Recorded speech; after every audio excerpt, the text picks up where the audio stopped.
Hai para koruptor atau yang merasa pernah mencuri dari rakyat, kalau kau kembalikan yang kau curi, ya mungkin kita maafkan. Tapi kalau konteksnya pengampunan koruptor, yang harus disadari oleh kita semua, korupsi itu bukan karena alasan tekanan politik, apalagi kehilafan.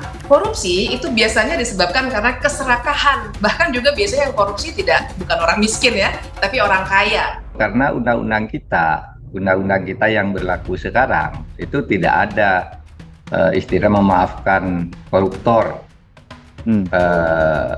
Apalagi kata Pak Prabowo diam-diam, wah itu kan bahaya sekali.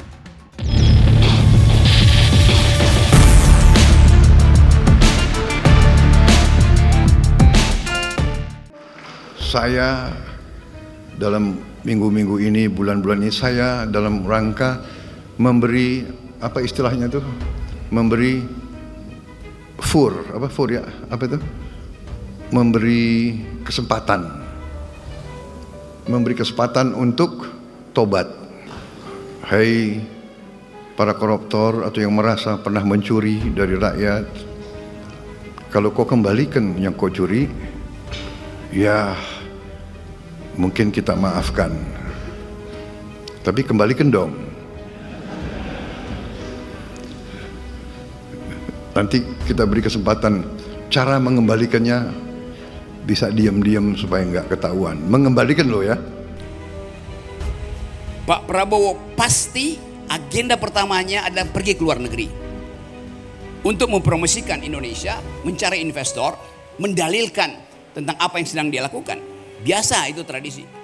Presiden pasti akan pergi ke luar negeri untuk minta tolong supaya ada sumbangan pinjaman 800 triliun kita butuh APBN tahun depan. Kalau kita bikin kalkulasi, kebutuhannya buat apa? Ya buat nambal APBN yang bolong 800 triliun. Dibikin bolong oleh siapa? Ya oleh Mulyono. Orang presiden itu kan di satu pihak memang undang-undang pidana korupsi mengatakan bahwa pengembalian kerugian negara itu kan tidak menghapuskan sifat pidana dari perbuatan itu yang mungkin ditanya kan. Nah, ada yang mengatakan itu bertentangan dengan undang-undang. Tapi saya mengatakan begini, harus baca undang-undang lain. Undang-undang lain itu lebih tinggi sumbernya UUD 45, yaitu presiden memberikan gerasi, amnesti, abolisi, dan rehabilitasi. Nah, kalau presiden memberikan gerasi, meminta pertimbangan Mahkamah Agung.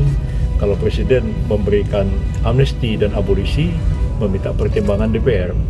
Dan gerasi, amnesti dan abolisi itu bisa diberikan terhadap tindak pidana apapun. Itu akan menghadapi kompleksitas komplikasi hukum dan politik ya. Meskipun kita anggap itu sebagai upaya Pak Prabowo untuk menindaklanjuti komitmennya memberantas korupsi. Tapi komplikasi hukumnya akan timbul karena undang-undang kita yang berlaku sekarang itu tidak ada istilah memaafkan koruptor. Apalagi kata Pak Prabowo diam-diam, wah itu kan bahaya sekali. Mengampuni korupsi dengan cara diam-diam. Orang disuruh mengaku, lalu disuruh mengembalikan, lalu dianggap tidak ada masalah. Itu kan tidak bisa dilakukan begitu. Itu melanggar asas juga keterbukaan dalam hukum, transparansi, kemudian akuntabilitasnya gimana? Kalau misalnya Anda Mas Reno gitu ya, mengembalikan korupsi diam-diam kepada siapa dan siapa nanti yang tahu, kan negara harus tahu. Masyarakat harus tahu. Kalau negara tahu itu siapa yang dianggap negara di situ kan. Nah itu bahaya sekali. Orang bisa nanti diam-diam gelembung gitu, lalu tawar-menawar. Saya anggap saja selesai. Korupsinya berapa kan tidak ada yang mengaudit kalau diam-diam begitu. Tapi kalau harus diaudit kan harus lintas institusi juga, sehingga publik juga harus tahu kan gitu. Nah itu satu komplikasi hukumnya. Lalu sebenarnya kalau idenya itu agar aset negara kembali seperti semangat konvensi PBB tentang anti korupsi, ya Itu tidak dengan cara berdamai begitu. Kalau semangat PBB itu begini sebenarnya. Kalau orang pemerintah Indonesia itu asetnya dibawa ke luar negeri, lari oleh koruptor, maka di situ menurut konvensi PBB itu nanti bisa dilakukan pemulihan aset melalui penuntutan secara perdata antar negara gitu.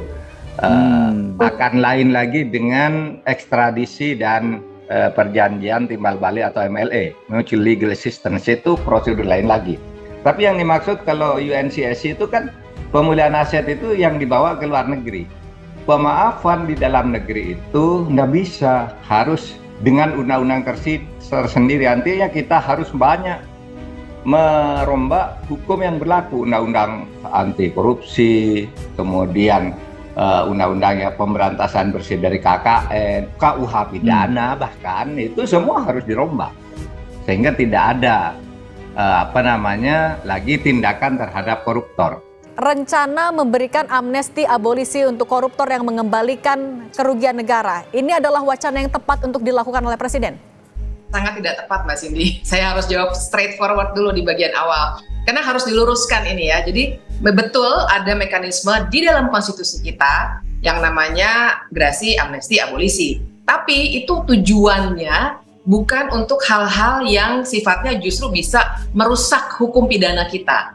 Amnesti misalnya Mbak Cindy itu biasanya ditujukan untuk orang-orang yang bahkan urusannya adalah pidana politik. Jadi orang-orang yang dulu tuh pada masa Orde Baru di penjara misalnya ramai-ramai diberi amnesti. Atau yang lebih baru misalnya waktu itu Pak Jokowi memberi amnesti untuk kasus kekerasan seksual yang kemudian salah pemidanaannya. Jadi tujuannya untuk memperbaiki hal-hal seperti itu. Abolisi juga tujuannya adalah untuk mengoreksi. Tapi kalau konteksnya pengampunan koruptor, yang harus disadari oleh kita semua, korupsi itu bukan karena alasan tekanan politik, apalagi kehilafan. Korupsi itu biasanya disebabkan karena keserakahan. Bahkan juga biasanya yang korupsi bukan orang miskin ya, tapi orang kaya. Karena mereka serakah saja. Jadi pemaafan sebenarnya justru akan merusak hukum pidana kita. Karena seakan-akan tidak ada efek jera yang mungkin mereka dapatkan. Malah mungkin ibaratnya tuh kita berjudi aja, kita korupsi aja dulu. Nanti untung-untung kalau misalnya kita kembalikan sedikit, terus lolos dari pidana. Ini akan sangat merusak dan sebenarnya melanggar konstitusi kita. Karena 3 hal itu, amnesti, abolisi, dan gerasi, walaupun gerasi tadi tidak disebut ya.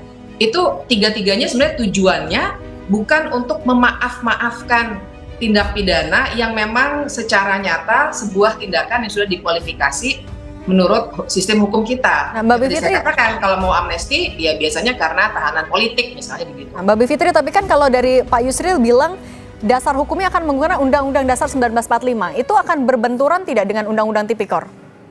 Iya, ini ya dikatakan dasar hukumnya UUD 45 karena memang gerasi, amnesti, abolisi itu ada dalam UUD 45. Tapi tujuan masuknya konsep gerasi, amnesti, abolisi di seluruh dunia bukan untuk memaafkan koruptor. Jadi kalau ini yang terjadi, maka lagi-lagi ini sudah menjadi pola ya setahun belakangan ini atau 3 tahun belakangan ini, penyalahgunaan sistem hukum bahkan konstitusi untuk tujuan-tujuan yang sebenarnya merusak negara hukum kita. Jadi tentu saja tidak akan berbenturan, tapi kan kacamata kita Mbak bukan soal legalismenya saja. Apakah konstitusi dia lebih tinggi maka silakan undang-undang tipikor dienyahkan, begitu kan, bukan begitu. Tapi secara konseptual, amnesti dan abolisi itu bukan untuk pengampunan sembarang pengampunan terserah presiden. Karena ada akuntabilitasnya, ada tujuannya. Semua konsepsi hukum dalam konstitusi itu pasti ada prinsip-prinsip yang basisnya adalah negara hukum. Dan pengampunan koruptor itu malah merusak negara hukum kita. Saya tidak menyangka kalau ternyata cara yang akan digunakan adalah dengan menggunakan pendekatan amnesti dan abolisi. Betul, itu kewenangan presiden yang dijamin di dalam Undang-Undang Dasar. Tinggal nanti dipilih, kalau amnesti abolisi berarti harus tanya kepada DPR. Kalau gerasi rehabilitasi tanya kepada Mahkamah Agung. Tapi menurut saya ini too much, terlalu berlebihan. Tadinya saya pikir ini akan dilakukan perubahan terhadap pasal 4 Undang-Undang 3199 Junto 20/2001 karena yang hukum berlaku saat ini itu tidak memungkinkan adanya semacam pengampunan terhadap pelaku tindak pidana korupsi.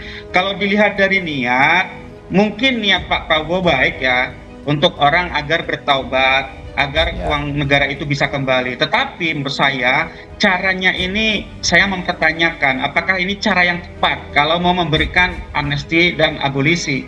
Kalau kita baca dari sisi sejarahnya, amnesti dan abolisi ini sudah ribuan tahun umurnya dari zaman Yunani. Itu biasanya digunakan, diberikan untuk mempersatukan bangsa setelah tercerai-berai. Sehingga biasanya itu diberikan kepada misalnya pemberontak, separatis, para pelaku tindak pidana yang terkait dengan kejahatan politik. Dan di Indonesia pun praktek pemberian amnesti dan abolisi boleh dicek di dalam sejarah. Itu banyak diberikan misalnya kepada mereka yang dulu tergabung di Gerakan Aceh Merdeka, kemudian dalam konteks Timur Timur ya anggota Fretilin dan juga kasus-kasus sejenis yang itu bertujuan untuk mempersatukan bangsa daripada kita terus-menerus berkelahi, tercerai-berai. Lebih baik mereka-mereka yang berseberangan secara politik yang angkat senjata diminta untuk berdamai, diampuni, tidak lagi akan dipidana. Tapi kalau diberikan untuk pelaku tindak pidana korupsi, menurut saya tidak tepat. Itu jenis tindak pidana yang berbeda antara misalnya separatisme atau kejahatan politik dengan tindak pidana korupsi. Kalau kejahatan politik jelas, pelakunya juga jelas, gitu ya. Juga akibat yang akan terjadi juga jelas. Manfaat yang akan didapatkan itu juga jelas. Tapi kalau tindak pidana korupsi, sekarang pertanyaan saya, siapa yang mau ditawari? Yang kedua, harta sejauh mana yang diminta untuk dikembalikan. Berarti kan harus dilakukan identifikasi dalam arti apakah tawaran itu bersifat terbuka, ditindaklanjuti dengan investigasi, kemudian untuk melakukan validasi terhadap jumlah hartanya dan seterusnya. Sehingga menurut saya ini bukan cara yang tepat menurut saya. Ada cara lain yang itu justru seharusnya lebih permanen, bisa diberikan terhadap semua tindak pidana korupsi, yaitu melakukan kriminalisasi terhadap illicit enrichment. Caranya bagaimana? Ubah undang-undang tindak pidana korupsi. Kalau illicit enrichment itu bisa dikriminalisasi, juga nanti tidak hanya di undang-undang tipikor ya, ada di dalam dua undang-undang. Satu undang-undang tipikor, yang satunya undang-undang perampasan aset. Kalau itu bisa disahkan, aset recovery akan sangat mudah. Jadi alih-alih memberikan pemaafan seperti ini, ya lebih baik fokus ke perampasan aset kalau memang niatnya untuk mengembalikan uang negara, begitu Bung Zainur kira-kira? Betul sekali.